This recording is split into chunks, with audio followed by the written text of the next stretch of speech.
Voy a hacer una ilustración medio hereje. ¿De qué está hecho este micrófono? De metal. ¿De qué está hecho mi traje? De tela. ¿De qué está hecho mi zapato? De cuero. ¿De qué está hecho este púlpito? De acrílico.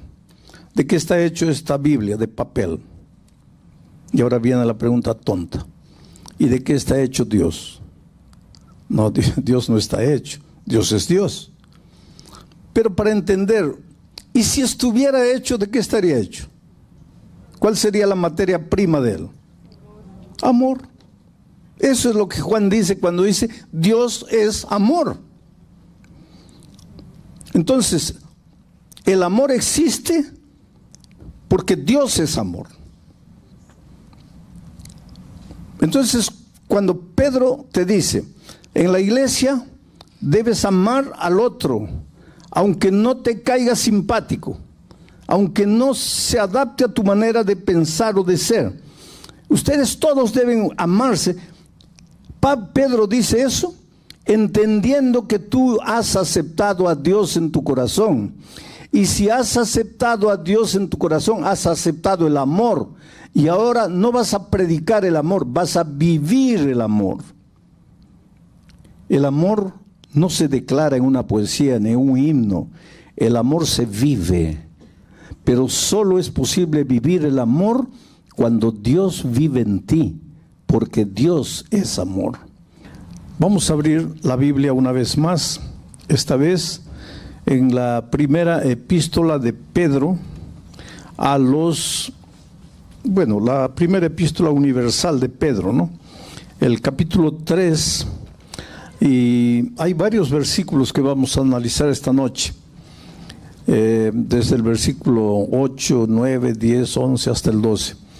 Pero vamos a estos dos primeros versículos para entender. En este capítulo Dios está hablando de su iglesia en esta tierra. Antes de leer, quiero hablarles alguna cosa de lo que significa la iglesia en esta tierra, la iglesia de Dios en esta tierra. En primer lugar, hay que colocar una cosa bien clara en la cabeza. La iglesia no salva. La iglesia no tiene capacidad de salvar a nadie.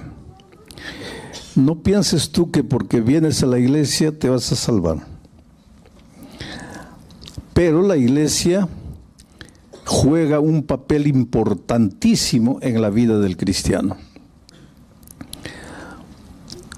Tú no eres cristiano porque vienes a la iglesia. Pero por favor, no digas que eres cristiano si no estás en la iglesia.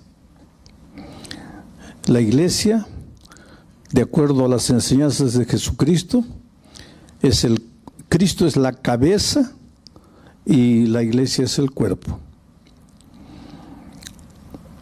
Otra figura que Jesús usa en la Biblia para referirse a la iglesia es que Él es el esposo, Jesús es el esposo, la iglesia es la esposa. O sea, Jesús respeta mucho a su iglesia. Él se considera la cabeza y considera a la iglesia su cuerpo. Tú no puedes ir donde una persona y darle un beso en la frente y un puntapié en la canilla. Decir, yo amo a Jesús, pero no quiero saber nada con la iglesia. ¿Cómo es eso? Yo amo a Jesús, no quiero saber nada con la iglesia. Porque Jesús y su iglesia son una misma. Cristo es la cabeza, la iglesia es el cuerpo. O si yo te invito a cenar en mi casa y te digo así, mira, ven, a las 8 de la noche te espero, voy a preparar un tallarín al pesto, delicioso, una de mis especialidades. Estás invitado, pero por favor no me traigas a la sinvergüenza de tu esposa. ¿Qué hombre que se presa de ser hombre aceptaría una invitación de estas? Porque yo y mi esposa somos una persona. Si tú no puedes recibir a mi esposa, ¿por qué me quieres recibir a mí? Entonces, yo encuentro en la vida muchas personas que dicen así, pastor, yo ya le entregué mi vida a Cristo. Yo amo a Jesús con todo mi corazón. Jesús es es lo mejor que pudo haber sucedido en mi vida, pero yo no quiero saber nada de la iglesia. ¿Cómo es eso? Amas a Jesús, pero no amas a su iglesia. Amas la cabeza, pero no al cuerpo. Amas al esposo, pero no a la esposa. ¿Cómo funciona eso? Es bonito de decir, pero no tiene sentido, no tiene lógica. Porque lo más precioso que Dios tiene en esta tierra es su iglesia. Y la iglesia no está formada por ladrillos, por paredes, por columnas. La iglesia está formada por seres humanos. Tú eres la iglesia. Nosotros todos juntos somos la iglesia. Y la iglesia de Dios en esta tierra es débil y defectuosa, porque somos seres humanos en proceso de crecimiento espiritual. Yo siempre digo que esta iglesia no es perfecta porque yo soy miembro de esta iglesia. Porque si yo no fuera miembro, la iglesia sería perfecta, ¿no es cierto? Imagina, si todos los miembros de la iglesia fueran como tú, y tú te conoces mejor que nadie, con tu carácter, con tu manera. Si todos los miembros fuesen así, ahí la iglesia sería perfecta, ¿no es cierto? Una iglesia linda. No, pues hermanos. Pero Dios nos ama y nos quiere en su iglesia. Pero como estamos en su iglesia, pues la iglesia no es perfecta. Está lleno de flaquezas, de debilidades. Suceden cosas en la iglesia que no deberían suceder. A veces nos frustramos, a veces alguien dentro de la iglesia te mira mal, o alguien chismea de ti, o alguien no te saluda, o alguien no te cae bien. Hay muchos hermanos que dicen, mira, yo a ese no lo trago. Somos una iglesia humana.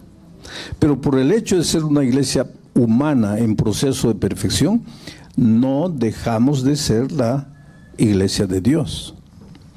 Y te digo una cosa, te voy respondiendo algo, porque hay mucha gente que dice, todas las iglesias son de Dios, porque todas nos llevan a Dios.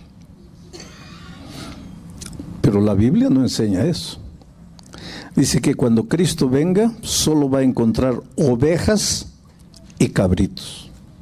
No dice ovejas, cabritos, elefantes, jirafas, ciervos, venados.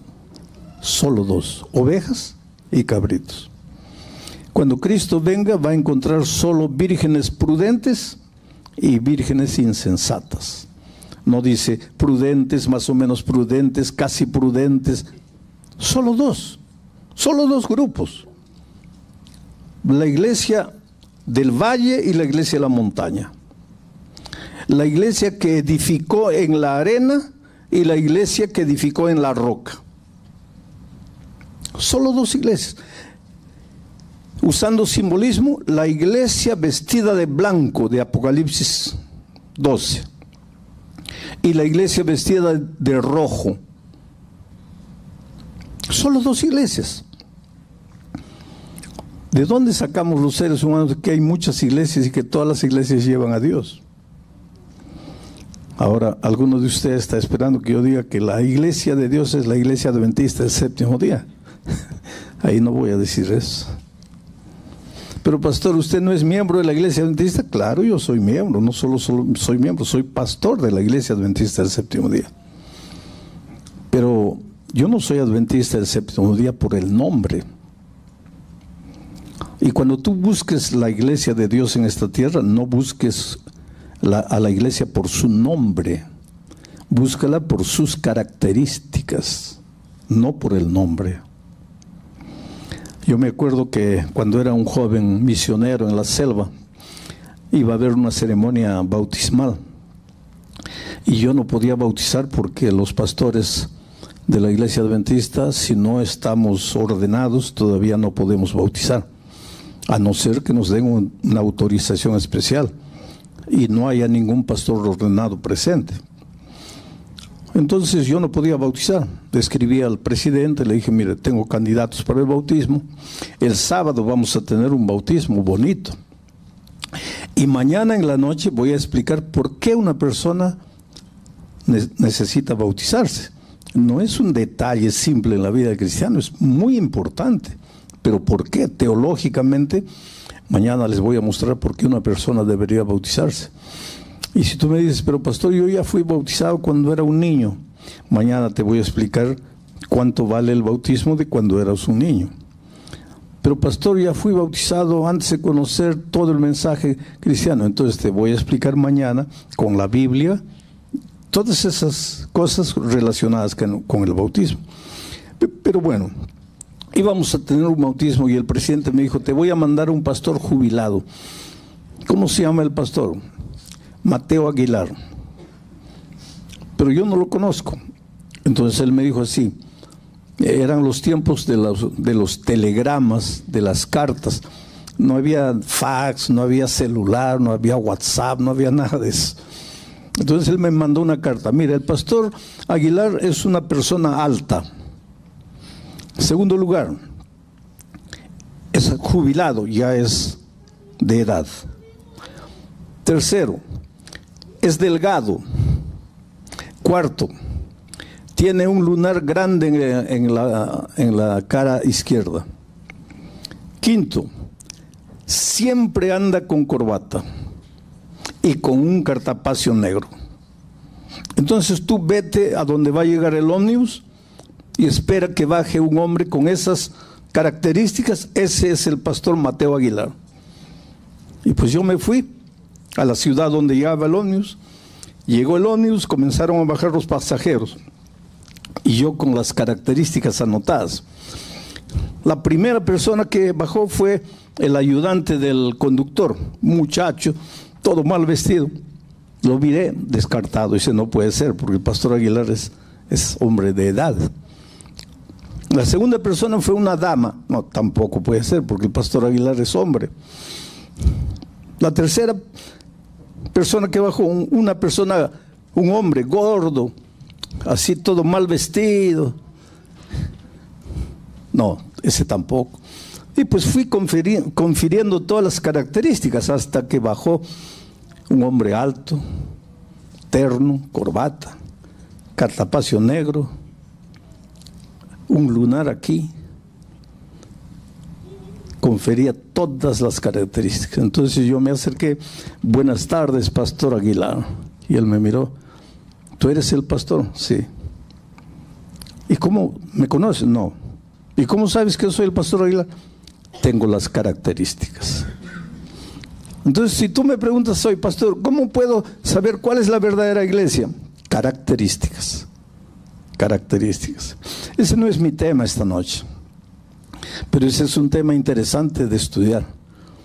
Y deberías estudiar este tema para conocer cuáles son las características bíblicas de la verdadera iglesia de Dios, porque Dios sin duda tiene una iglesia en nuestros días, en nuestro tiempo. Yo voy a hablar más bien de la naturaleza de la iglesia. Y ahora sí, con este preámbulo todo, entremos a la lectura del texto. Aquí Pablo está hablando de la iglesia de Dios.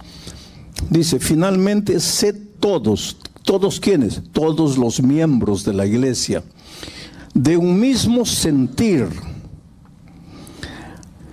Aquí comienzan los problemas y las dificultades. Todos los hermanos miembros de la iglesia debemos ser de un mismo sentir. Debemos ser unidos, pero no uniformados. Ser uniformado es una cosa, ser unido es otra cosa. ¿Y por qué debemos ser de un mismo sentir? Porque los verdaderos cristianos no nos guiamos por la emoción. Nuestro sentimiento tiene un fundamento racional, que es la palabra de Dios. Y si la palabra de Dios es única, entonces el sentimiento de todos tiene que ser el mismo sentimiento. Es interesante. El domingo, este lunes yo me desperté de mañana. A las 6 de la mañana miré el celular lleno de mensajes y me asusté. Más de 100 mensajes en una noche, porque yo me acosté a las 11 de la noche y a las 6 de la mañana mi celular, y abrí. Sara, no mi esposa que está sentada viva ahí, gracias a Dios, Sara, mi hermana, decía: Sara ha muerto. Así, mensaje corto: Sara ha muerto. Pero era imposible, porque este domingo en Perú, donde mi familia, mis hermanos viven, se celebró el Día de la Madre.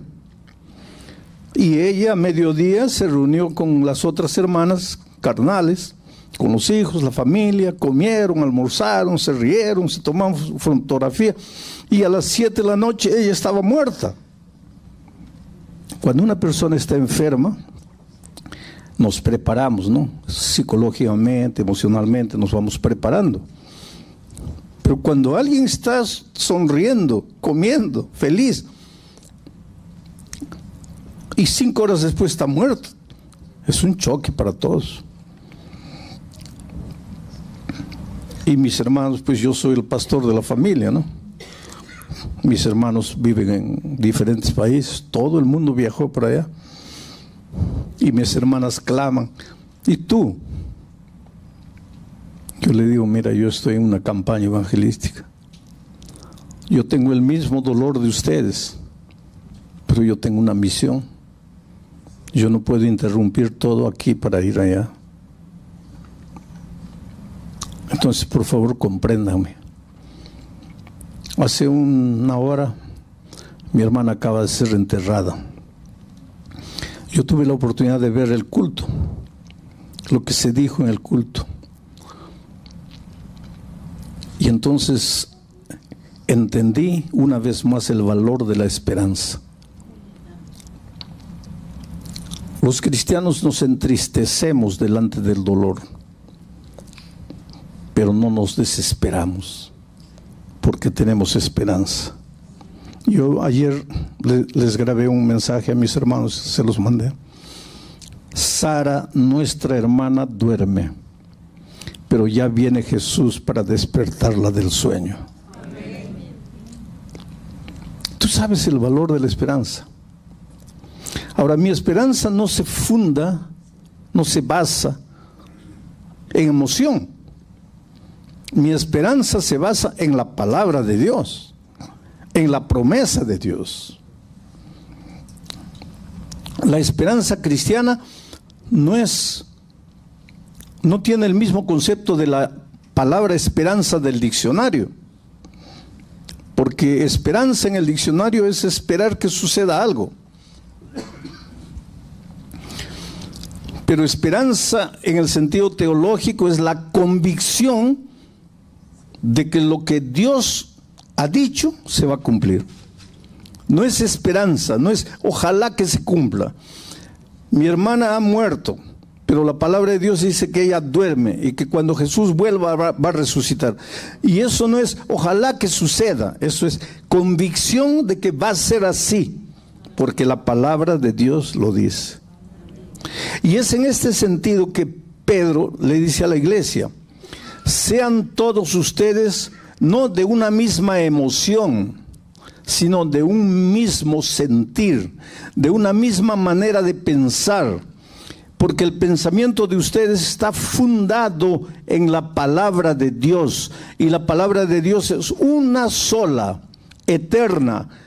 La hierba se seca, la flor se marchita, pero la palabra de Dios permanece para siempre.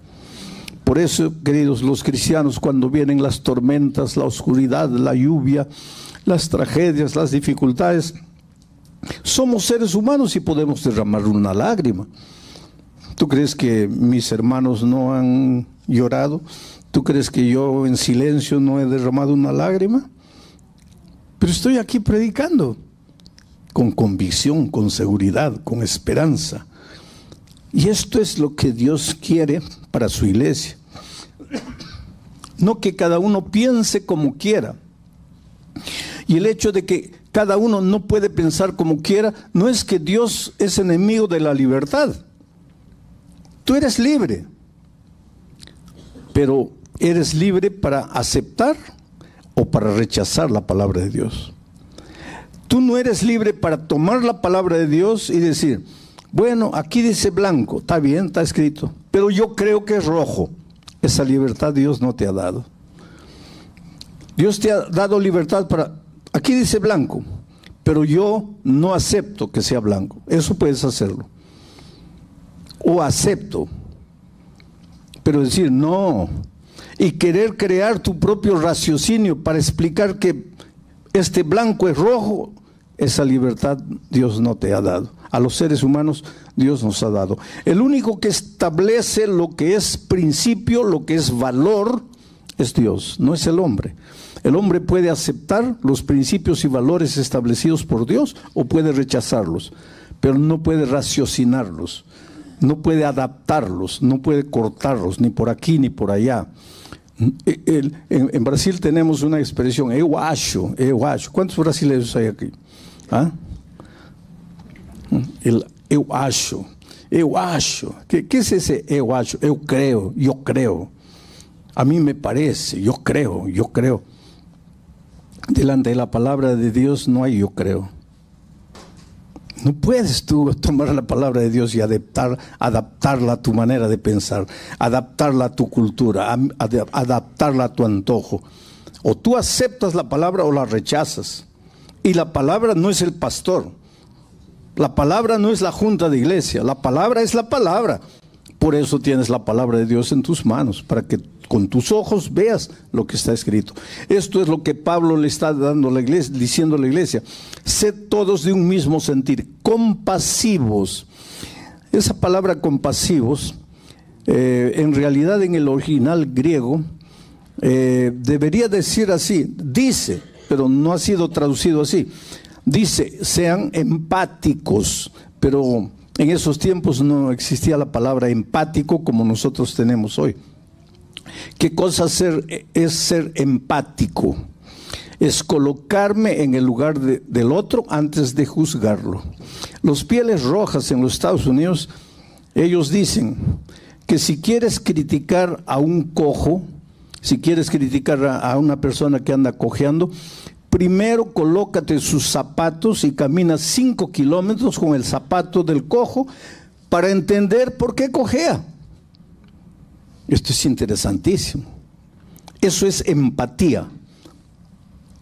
Ves en la iglesia uno medio antipático, antes de condenarlo, antes de juzgarlo, antes de emitir tu opinión, pregúntate dónde nació, cuándo nació, de dónde viene, quiénes fueron sus padres, cómo fue criado. Por ejemplo, yo fui criado con amor, con mucho amor por parte de mis padres. Fui criado con valores, con principios, con la educación, con la palabra de Dios en mi mano. Y de repente, una persona que nació, creció, fue maltratada de niño, fue abandonado, vivió en la calle, aprendió a usar drogas, a beber, a fumar, y un día finalmente se convierte, viene a la iglesia. ¿Cómo vas a comparar la experiencia cristiana de ese hombre con todo el background que tiene, con mi experiencia espiritual, con una manera de crecer completamente diferente? Es injusto. Por eso en la iglesia lo que Pedro está diciendo es, no entres a la iglesia y comiences a mirar a las personas para juzgarlas. Si quieres juzgarlas, primero viste la ropa de él, vive la historia de él y después vas a entender por qué él es así.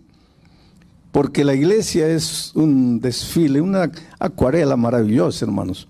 En la iglesia hay rosas lindas y maravillosas, rojas, hay otras blancas, hay otras amarillas, y hay otras que no son rosas, son claveles, y hay otros que son lirios, y hay otras que son amapolas. Dios en su iglesia tiene un jardín, características diferentes. Está el hermano hablador, habla hasta por los codos. Está el hermano que nunca habla. Está el hermano que sonríe, el hermano que nunca sonríe, parece un bulldog, pero es un hombre manso y dulce, pero no sonríe. Todos lo miran y le tienen miedo. Pero es que Dios caracteriza, por eso la iglesia no puede ser uniformada. Pero el hecho que no seamos todos iguales no quiere decir que no tengamos un mismo sentir. Podemos vivir en unidad, con un mismo sentimiento.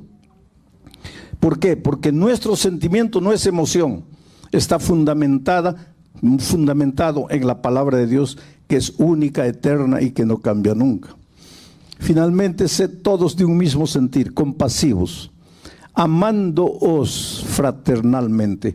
Ese amándoos es clave, porque viene la palabra amor. Y nosotros los seres humanos, a veces con nuestra manera de pensar, no entendemos los conceptos divinos.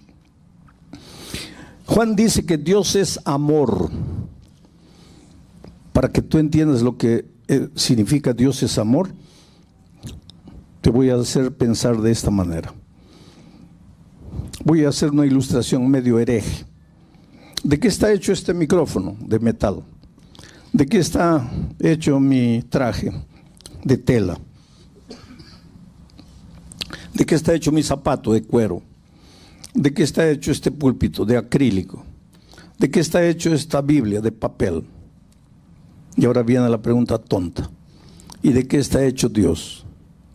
No, Dios no está hecho. Dios es Dios. Pero para entender, ¿y si estuviera hecho, de qué estaría hecho? ¿Cuál sería la materia prima de él? Amor.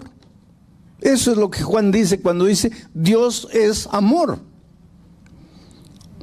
Entonces, el amor existe porque Dios es amor.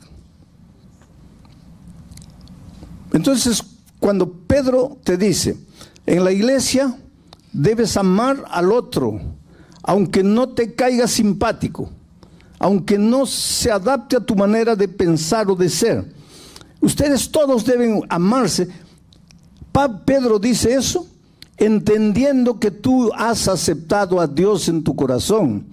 Y si has aceptado a Dios en tu corazón, has aceptado el amor. Y ahora no vas a predicar el amor, vas a vivir el amor. El amor no se declara en una poesía ni en un himno. El amor se vive. Pero solo es posible vivir el amor cuando Dios vive en ti, porque Dios es amor. En otras palabras, Pedro está pensando en una iglesia espiritual, en una iglesia que ha nacido de nuevo, en una iglesia que es capaz de mirar a su hermano y compadecerse de su hermano, de sentir empatía por él, de colocarse en el lugar de él antes de juzgarlo. Y sigue diciendo Pedro, no devuelvas mal por mal. Si alguien no te saluda, salúdalo tú. No devuelvas mal por mal, ni maldición por maldición, sino por el contrario, bendiciendo, sabiendo que fuiste llamado para que heredaseis bendición. Esta parte la leemos y a veces no la entendemos.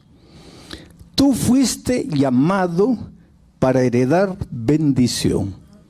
Desde el vientre de tu madre, Dios te llamó para heredar bendición. ¿Qué es bendición? Son lluvias maravillosas de gracia que te hacen feliz y próspero en esta vida. Bendición abarca la vida espiritual, la vida familiar, la vida profesional, la vida personal, la vida en cualquier aspecto. Dios quiere que seas un hombre, una mujer bendito, que todo lo que tus manos toquen prospere, que cuando tú inicias una carrera profesional llegues al fin, que envejezcas feliz, con paz en tu corazón, que ya viejo y cansado veas a tus hijos prosperando, creciendo, tengas la alegría de ver a tus nietos, y que cuando la muerte te alcance, que es el sueño y el descanso que todos dormiremos hasta la venida de Cristo, tú duermas en paz, porque has sido bendecido. Tú has sido llamado por Dios para eso. Ahora me vas a decir, pero pastor, ¿por qué eso no es una realidad en mi vida? Está bonito ahí, he sido llamado para una vida de bendición, pero ¿dónde está la bendición? Es que si la bendición no ha llegado a tu vida, es tal vez porque todavía no has entregado tu corazón a Jesús. Tal vez hasta te has unido a la iglesia, pero no le has entregado el control de tu vida a Dios. Por eso es que en la iglesia te incomoda la actitud de las otras personas. Por eso es que cuando entras a la iglesia te sientes medio mal. Por eso es que muchas veces entra a tu cabeza la idea, bueno, yo acepto a Jesús, pero la iglesia no. ¿Por qué? Porque hay gente orgullosa, porque hay gente mentirosa, porque hay gente soberbia. Mi padre una vez, yo le dije, papá, ¿tú conoces la palabra de Dios? Mi madre conoce hace años, nosotros hemos crecido en la iglesia. Y él me dice, mire, el otro día yo vi a un hermano que estaba predicando en la iglesia y lo vi con la Biblia en la mano en un bar bebiendo cerveza. Para ser hipócrita, sí, yo no quiero. Ese no es argumento, querido. Y hay mucha gente que dice, no, porque yo lo vi a él haciendo algo indebido. Así que ese es argumento para que tú no pertenezcas a la iglesia de Dios, para que tú no formes parte del pueblo de Dios. No puede ser. Yo siempre uso una figura interesante. En los tiempos antes del diluvio, Dios quería salvar a sus hijos. La gente estaba perdida, no quería saber nada de Dios, pero Dios quería salvar a sus hijos. Y Dios llamó a Noé y le dijo, mira Noé, voy a destruir el mundo con un diluvio. Hasta ese día nunca había caído una gota de agua del cielo. No existía lluvia. Y me vas a decir, ¿y cómo se irrigaba la tierra? Se irrigaba con un vapor que salía de la tierra, pero no caía agua del cielo. Entonces, cuando Noé salió a predicar diciendo, Dios va a castigar este mundo con un diluvio, todo el mundo pensaba, Noé, estás loco. Va a llover, estás loco. Nunca ha caído una gota del cielo. ¿Cómo es que va a caer agua del cielo? Estás loco. Y eso nos enseña que el mensaje que tenemos que predicar en este mundo a veces parece un mensaje loco. ¿Cómo loco? Todo el mundo trabaja de lunes a sábado. El domingo descansa. Y tu mensaje es loco, porque tú dices, el sábado hay que descansar porque Dios dice, estás loco. ¿Cómo estás loco? Pero tú sabes que no estás loco, porque es la palabra de Dios que llegó a ti. Y Noé sabía que no estaba loco porque Dios le dijo, va a caer un diluvio. Y el diluvio llegó. Solo que Dios le dio una orden a Noé. Todos los que entren al arca se van a salvar, porque cuando el diluvio caiga, las aguas suben, los que están dentro del arca estarán salvos. Y él predicó, y él enseñó, y mucha gente simpatizó con Noé, y mucha gente le dio dinero, le ayudó a construir el arca, pero como no creían que iba a llegar el diluvio, no entraron al arca. Solo entró Noé, su esposa, sus hijos y sus nueras, y las puertas se cerraron. Solo que al arca entraron también los animales. Tú conoces la historia, no te voy a explicar detalles. Imagínate la cantidad de animales que había dentro del arca. Ahora imagínate el olor del arca, dentro del arca, porque no había un sistema de desagüe. No existía nada. ¿A dónde iba el olor de tanto animal dentro del arca? ¿Tú podrías soportar cuánto tiempo respirando dentro del arca? Era una cosa nauseabunda, era una cosa asquerosa, era una cosa horripilante, pero era el único lugar donde los hijos de Dios que creyeron en su palabra se salvarían. Trayendo la idea para nuestros días. Este es el arca. La destrucción va a llegar, queridos. Este es el arca.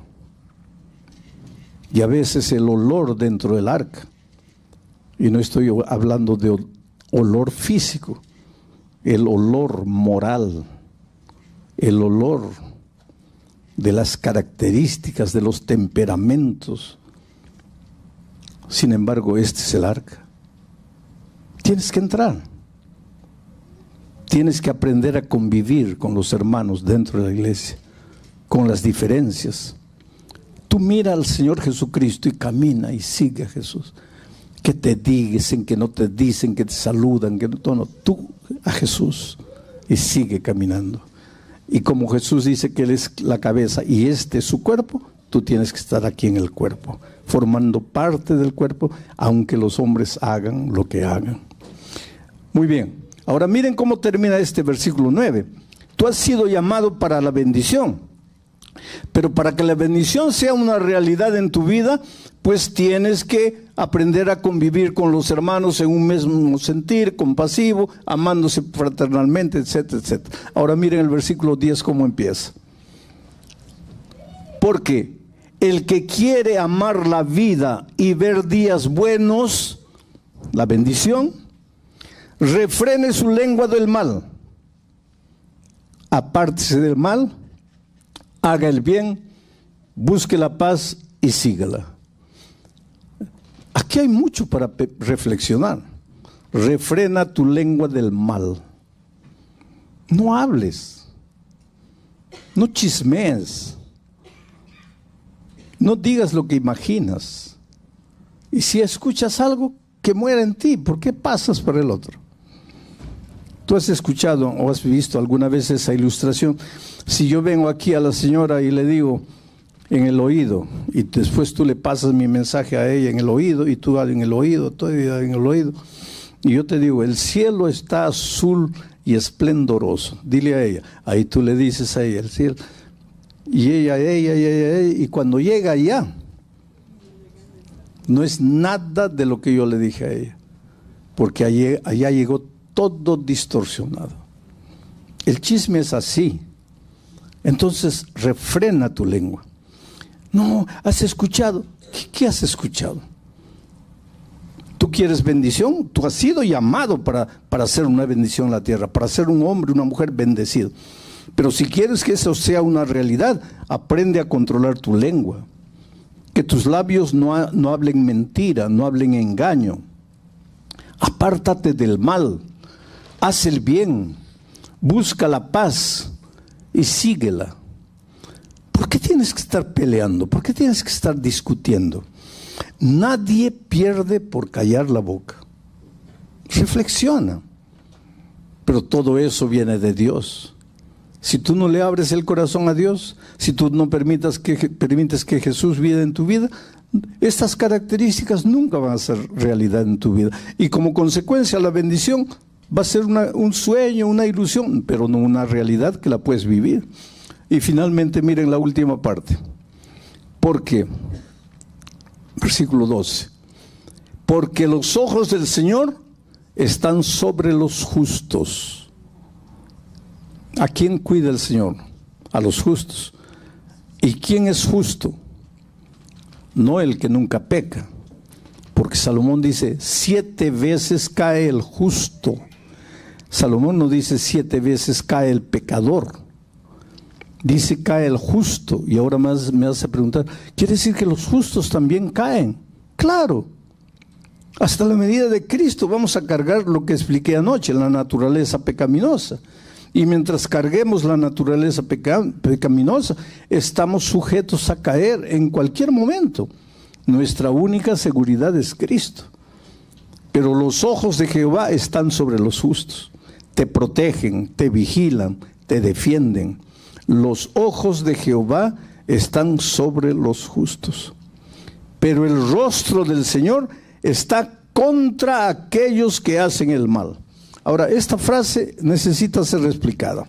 Los ojos del Señor están contra los que hacen el mal. En la Biblia, especialmente en la literatura judía, y Pedro era un judío, y se deja influenciar por esa cultura judía. En la literatura judía existe lo que se llama la literatura atributiva. ¿Qué significa eso? Que Dios, por el hecho de ser Dios, se le atribuye todo a Él, aunque Él no sea el originador de las cosas. Pero como Él es Dios, finalmente en la literatura hebrea se le atribuye todo a Dios.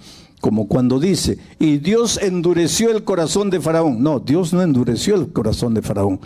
Pero es un estilo de la literatura hebraica para referirse al hecho de que Faraón endureció su corazón.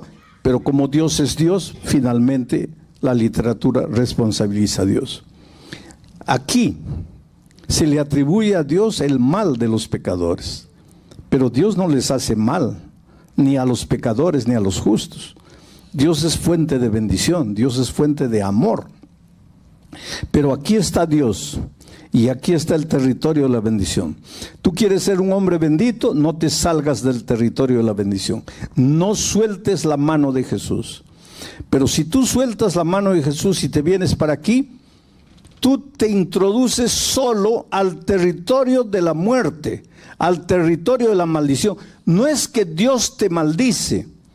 Tú voluntariamente escoges la maldición, escoges la muerte. En la literatura hebrea se da a entender, es Dios que te está maldiciendo, pero esa no es la realidad. Es un estilo de literatura atributiva que le atribuye a Dios todo finalmente. Pero esta maldición la escogí yo.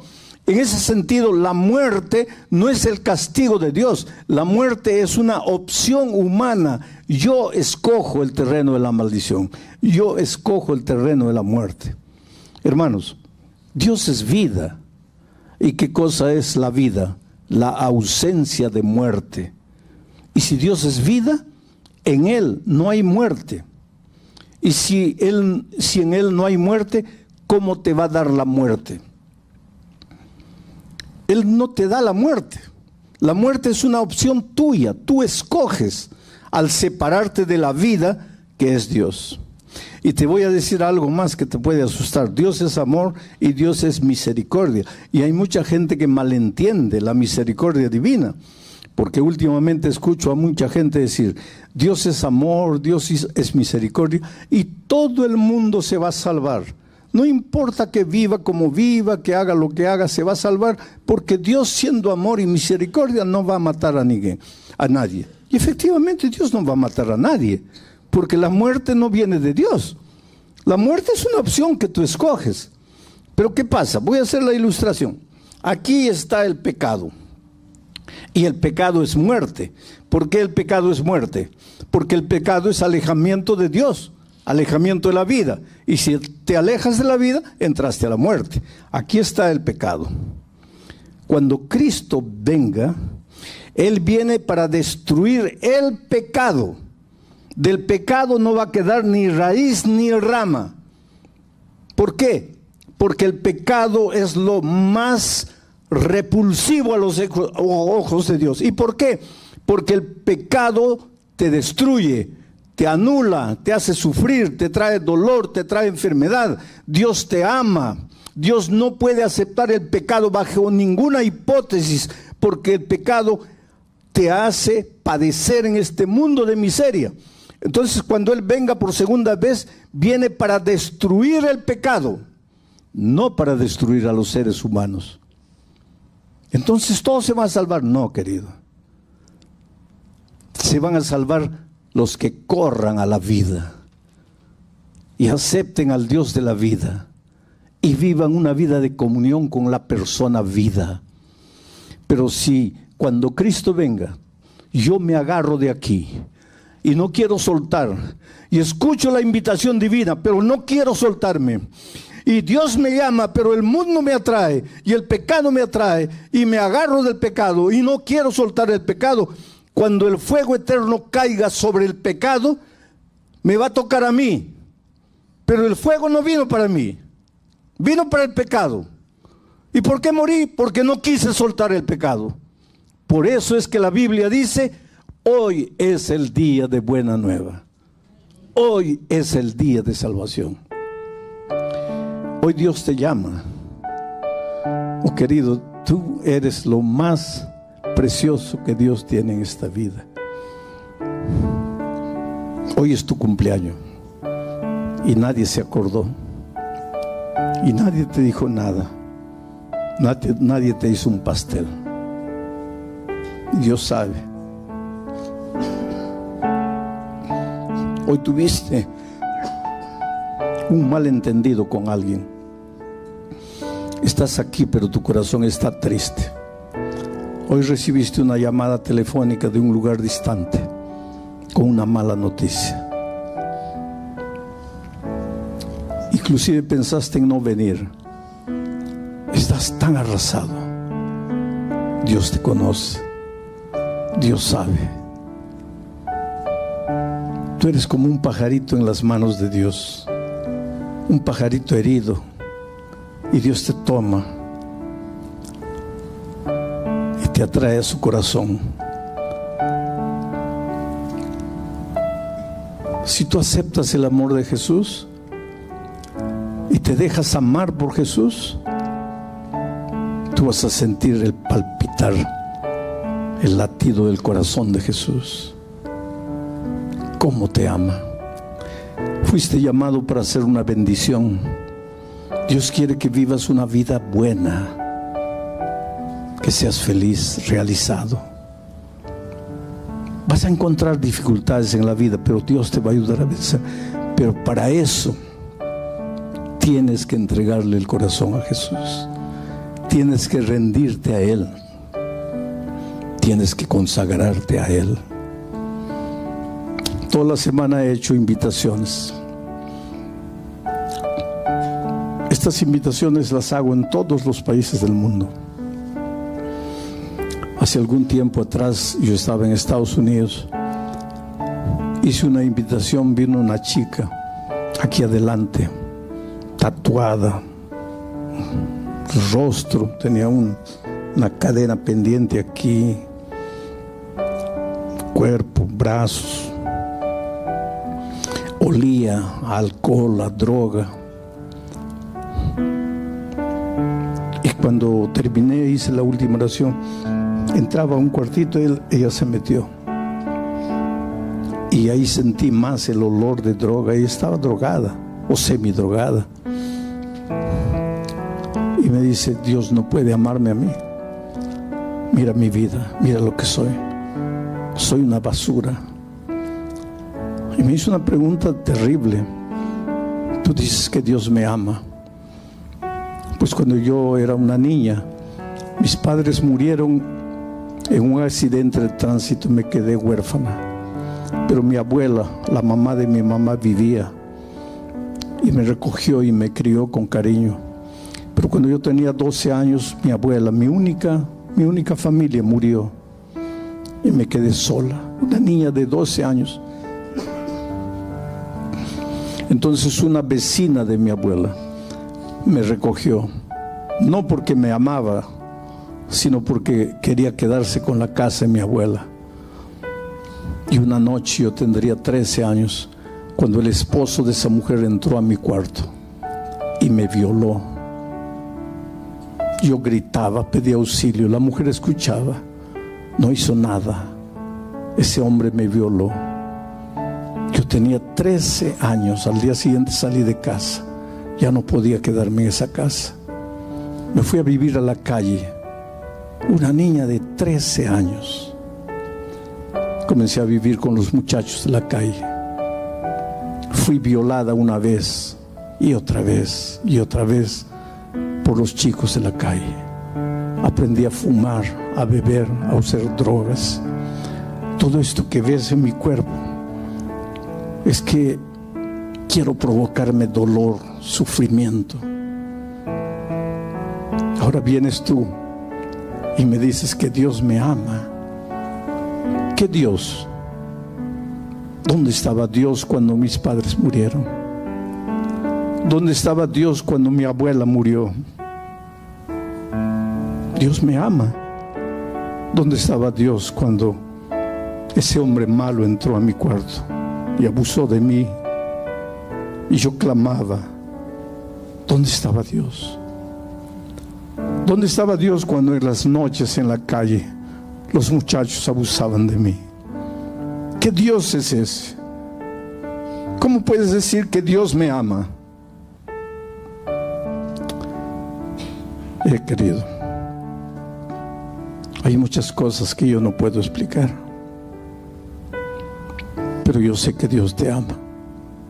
Tal vez tú no tienes la historia de esa muchacha, pero más de una vez te has preguntado en la vida, ¿dónde está Dios? ¿Qué ha hecho Dios por mí? Estás vivo porque Dios quiere, porque Dios tiene un plan para ti. Desde que estabas en el vientre de tu madre. Ahora Dios te ha traído a esta familia que es tu iglesia. Una iglesia donde vas a encontrar gente que a veces te va a frustrar, te va a fallar. Pero este es el cuerpo de Dios. Esta es la iglesia de Dios. Entonces mi invitación para ti esta noche es la siguiente. ¿Aceptas al Señor Jesucristo como tu Salvador? ¿Y quieres formar parte de su familia en esta tierra? Yo te voy a pedir que te levantes y vengas. Si tú aceptas a Jesús y si tú deseas formar parte de la familia de Dios, a pesar de las imperfecciones que puedes encontrar en la iglesia. ¿Quién es la primera persona que quisiera levantarse y venir? ¿Quieres venir entregándole tu corazón? Venido al estudio de la lección número 6 para el 9 de agosto del año 2025. El título de la lección es A través del Mar Rojo. Y el propósito de la lección es mostrarnos que el éxodo, especialmente el cruce del Mar Rojo, fue uno de los eventos más extraordinarios de la historia del Antiguo Testamento. Ahora, no es solo un hecho histórico, sino que aquí en este cruce del Mar Rojo encontramos lecciones valiosas que tienen que ver con nuestra salvación, porque nosotros también, así como Israel salió de la esclavitud de Egipto, nosotros también salimos de la esclavitud del pecado. Vamos entonces al estudio del primer subtítulo, Vayan y adoren al Señor.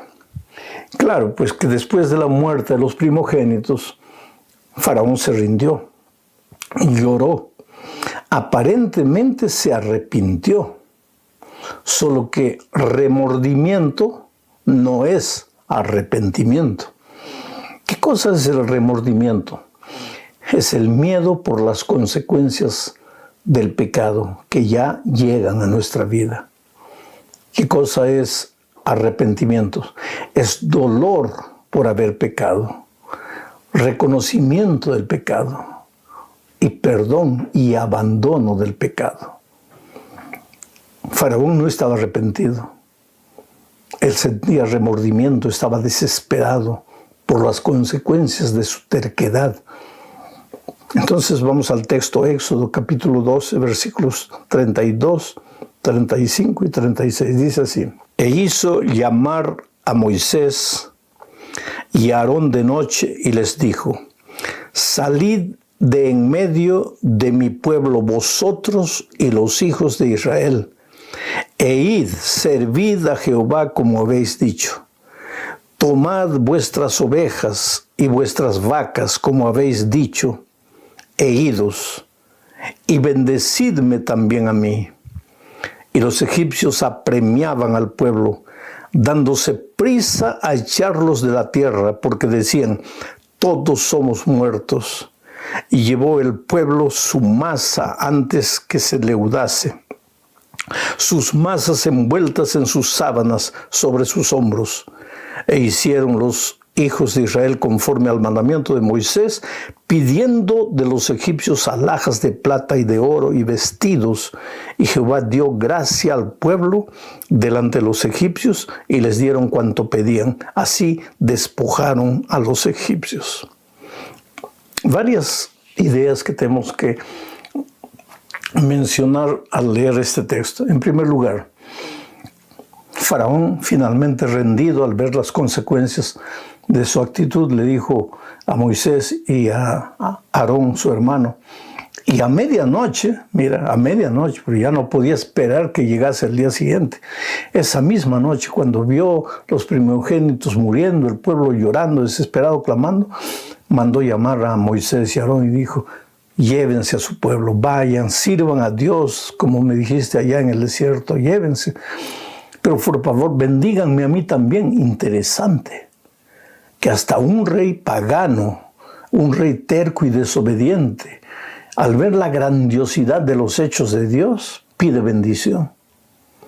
Esto es interesante porque una vez yo estuve visitando una favela en Río de Janeiro, una favela peligrosísima, a donde solo podríamos entrar acompañado de los propios delincuentes, de los propios traficantes. Entonces llegamos al pie de la favela, estábamos esperando ahí cuando llegaron los delincuentes, todos armados, con fusiles en las manos, revólveres. Y entonces uno de ellos dice: ¿quién es el pastor gringo? Aquí en Brasil a los extranjeros nos dicen gringos. ¿Quién es el pastor gringo? Yo levanté la mano. Me dice: sal, te vamos a llevar hasta la iglesia. La iglesia estaba allá arriba en la cumbre de la favela. Y nos llevaron.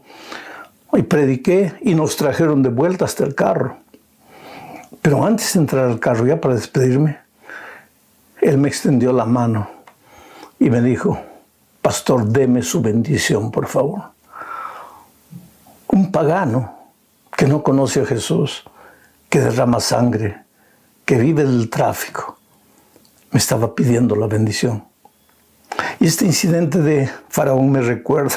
Él manda llamar a Moisés y Aarón y les dice: llévense al pueblo, ya me rindo, me entrego, llévense al pueblo, pero déjenme un poquito de bendición. Ahora, yo creo que Dios bendice inclusive a los paganos que en algún momento, en un vislumbre, ven la gloria de Dios y esperan bendición. Solo que la bendición pues les dura poco, porque ese vislumbre les dura poco. Pero Dios es bueno y Dios ama a sus hijos. ¿Tú crees que Dios no amaba a Faraón? ¿Tú crees que Dios quería la muerte de Faraón? No, querido. Faraón era un ser humano y Cristo, cuando vino a morir en la cruz del Calvario, también vino a morir por Faraón. Solo que Faraón endureció su corazón, no se rindió. Tuvo miedo de las consecuencias, pero no se entregó de verdad al Dios Todopoderoso. Bueno, vamos ahora. Hay otra cosa más que tengo que hablar en esta parte. Es que el pueblo de Israel llevó masa lista en sábanas, cargando. ¿Para qué? Para que, pues, ¿qué iban a comer en el desierto? Estaban yendo al desierto. Allá no había nada que comprar. No había nada para comer. Entonces llevaron masa pronta. Esto nos enseña una lección. Nunca debemos iniciar un camino sin alguna provisión. No es solo pan, provisión en todo sentido. Provisión en todo sentido. Recuérdate que la ropa con que ellos salieron fue la ropa que les duró 40 años en el desierto. Lógicamente bendecido por Dios. Y otra cosa más. Dios les dijo, antes de salir, visiten las casas de los egipcios y pídanles joyas, dinero, plata, vestidos. De cierta manera, no era una injusticia, no es que ellos ahora que estaban encima de la situación iban a abusar de los egipcios, sino que durante años habían sido abusados por los egipcios. En realidad, todo esto que ellos llevaron era el sueldo que no se les había pagado. El sueldo, ellos habían sido explotados laboralmente. Y ahora los egipcios reconocían todo eso y les daban el dinero, y les daban joyas y platas y vestidos, y con todo eso el pueblo de Israel partió rumbo a la libertad. Vamos a la segunda parte, la consagración del primogénito. Aquí vamos a ver que la salvación es por la fe, pero una vez que has sido salvo por la fe, tienen que haber obras en tu vida. Leo Éxodo 13, 11, 12 y 14, dice así. Y cuando Jehová te haya metido en la tierra del cananeo, como te ha jurado a ti y a tus padres, y cuando te la hubiere dado. Mira, antes de leer el versículo 12, quiero pensar en este pensamiento. cuando Jehová te haya metido en la tierra de Canaán. ¿Quién iba a llevar al pueblo a la tierra de Canaán? Jehová. No era el pueblo, no por sus fuerzas, no por su ejército. Era Jehová que los iba a llevar. En segundo lugar dice, como te ha jurado a ti y a tus padres, cuando te la hubiere dado, cuando te hubiere dado la tierra. O sea, 2 veces se repite el pensamiento. Tú vas a entrar a la tierra, pero porque Jehová te lleva. Y porque Jehová te da la tierra, no es tuyo. O sea, la tierra de la salvación, la tierra de la libertad, es porque Jehová te conduce, es porque Jehová te lleva, no es porque tú has hecho algo para merecer la salvación. Versículo 12. Dedicarás a Jehová todo aquel que abriere matriz, y asimismo todo primer nacido de tus animales, los machos, serán de Jehová. Aquí viene el segundo pensamiento. Ahora tú, en gratitud a Dios por la salvación, porque Él te lleva a la tierra de la salvación, porque Él te entrega la salvación, en gratitud vas a dedicar tu primer hijo a Dios. Obra. La obra tiene lugar en la vida del cristiano como una expresión de gratitud y de obediencia, no como pago por la salvación, porque la salvación es por gracia, no pagas, no mereces, no es por merecimiento, es porque Dios te ama por su misericordia. Pero ahora que tú reconoces que Él te ha salvado por gracia, vas a vivir una vida de obediencia, y Dios le pidió los primogénitos y ahora el pueblo va a obedecer. Versículo 14. Y cuando mañana te pregunte tu hijo diciendo, ¿qué es esto? Le dirás, Jehová nos sacó con mano fuerte de Egipto, de casa de servidumbre. Es decir, cuando los hijos más adelante preguntan, ¿por qué me estás dedicando a mí, el primer hijo, a Dios? Entonces tú le vas a responder, porque el Señor nos ha librado de Egipto con mano fuerte. Nosotros no salimos de la tierra de la esclavitud por nuestras fuerzas, salimos por su gracia, pero ahora tú eres una ofrenda de sacrificio a Dios. Vas a vivir para Dios, dedicado a Dios. Las obras tienen lugar en la vida cristiana después que reconoces que la salvación es únicamente por la gracia. Vamos a la tercera parte de este estudio. El cruce del Mar Rojo. Leo Éxodo 13, 20 al 22. Y partieron de Sucot y acamparon en Etam, a la entrada del desierto. Y Jehová iba delante de ellos de día en una columna de nube para guiarlos por el camino, y de noche en una columna de fuego para alumbrarles, a fin de que anduviesen de día y de noche. Nunca se apartó de delante del pueblo la columna de nube de día, ni de noche la columna de fuego. Interesante este pensamiento. Porque la tendencia humana es que cuando tú entras al desierto de las imposibilidades, de las dificultades, desierto es tierra de hambre, es tierra de culebras, es tierra de arañas venenosas, desierto es tierra de muerte. Pero para llegar a los pastos verdes y a las aguas tranquilas, tienes que pasar por el valle de la sombra y la muerte. Y la tendencia humana es sentirte solo. Dios me abandonó. Y para que el pueblo de Dios no tuviera esa sensación de que estaba abandonado, Dios apareció para ellos en forma de una columna de nube de día para protegerlos del sol.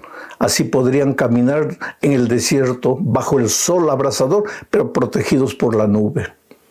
Y de noche, para que continuasen caminando, porque el ejército de Egipto iba a venir atrás de ellos, Dios aparece en la forma de una columna de fuego para calentarlos, porque así como de día hace mucho calor en el desierto, de noche hace un frío terrible. Pero ahora había una columna de fuego calentándolos y alumbrándoles el camino. Mira cómo Dios protege. Oh querido, no tengas miedo de partir hacia el desierto en esta vida. Muchas veces profesionalmente tienes que ir al desierto. Muchas veces para tener un buen trabajo, un buen empleo, tienes que partir para el desierto. Pero la columna de nube de día, la columna de fuego de noche, te acompañarán. Dios no te dejará solo. Y de repente llegaron al Mar Rojo. Del lado izquierdo una montaña, no se podía subir. Del lado derecho otra montaña, no se podía subir.